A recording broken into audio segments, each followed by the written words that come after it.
Many of Kitale's museum fascinating original collections formed part of the Stoneham Museum.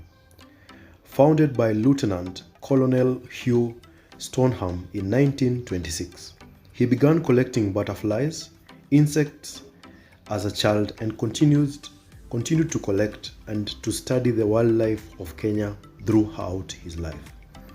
The Stoneham collections includes natural history specimens, ethnographic objects, archaeological material from ancient Egypt, as well as personal items belonging to Lieutenant Colonel Stoneham. When he died in 1966, he bequeathed his museum collection to the Republic of Kenya. His will also include funds to support the building of present museum in Kitale. Kitale Museum opened in December 1974 and was one of the first regional museums of Kenya. At the time, it was known as the National Museum of Western Kenya.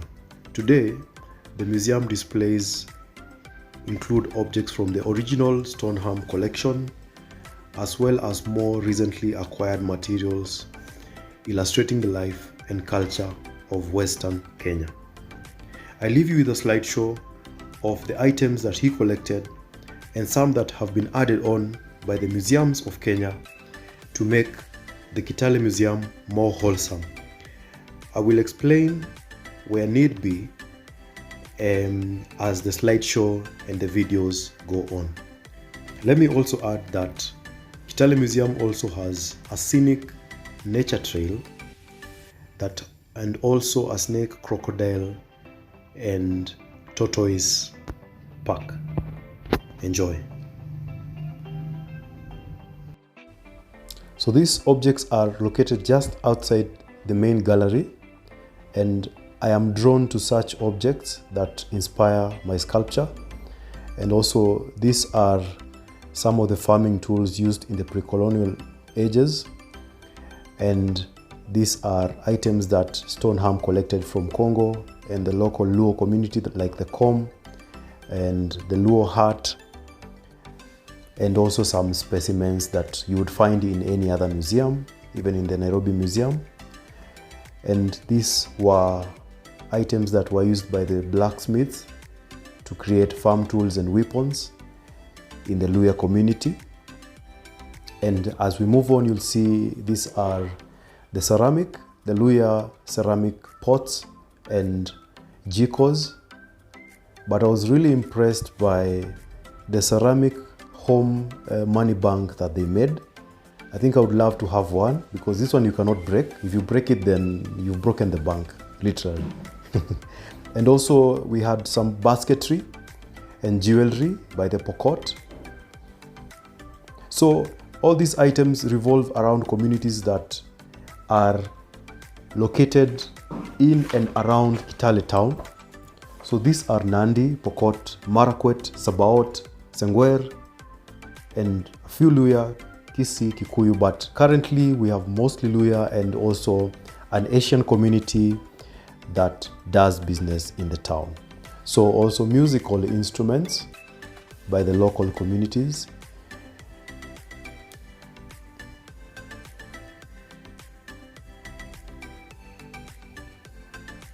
So visiting this museum, as I've been to other museums, I've been to the Nairobi National Museum, the main museum in Kenya, and also the Karen Blixen Museum.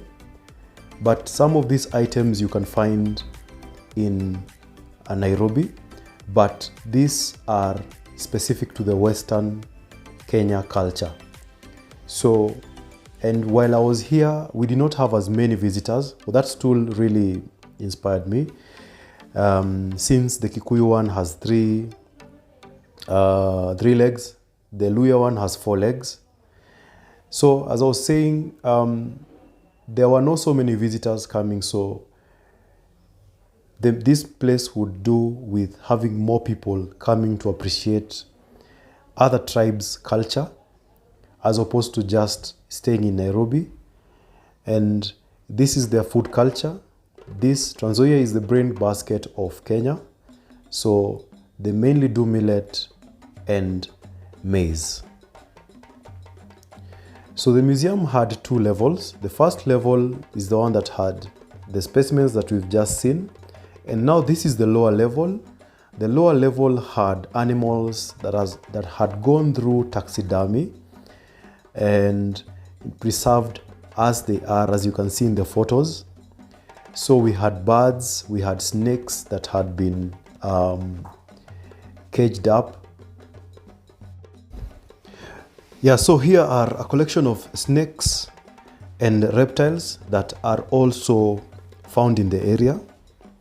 Western Kenya has lots of snakes, and the locals here have devised ways of dealing with them or knowing how to avoid them. So we have the mambas, cobra, a black-fanged snake, and also vipers and puff adders. And remember, later in the video or in another video, I'll show you the snake pack. And down below we have the reptiles, the lizards, and also some amphibians. So the monitor lizard is also very predominantly in this area, and then we have a tortoise shell.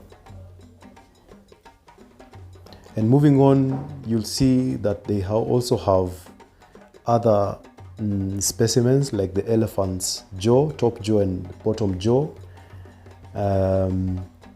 So these are items that really I was drawn to, and they inspire me. And the forms, the texture, the color. But more importantly, I think of all this collection, I was mostly impressed by the insect collection done by Stoneham. He had beautiful butterfly collection and insects, beetles, scarabs, moths. Amazing.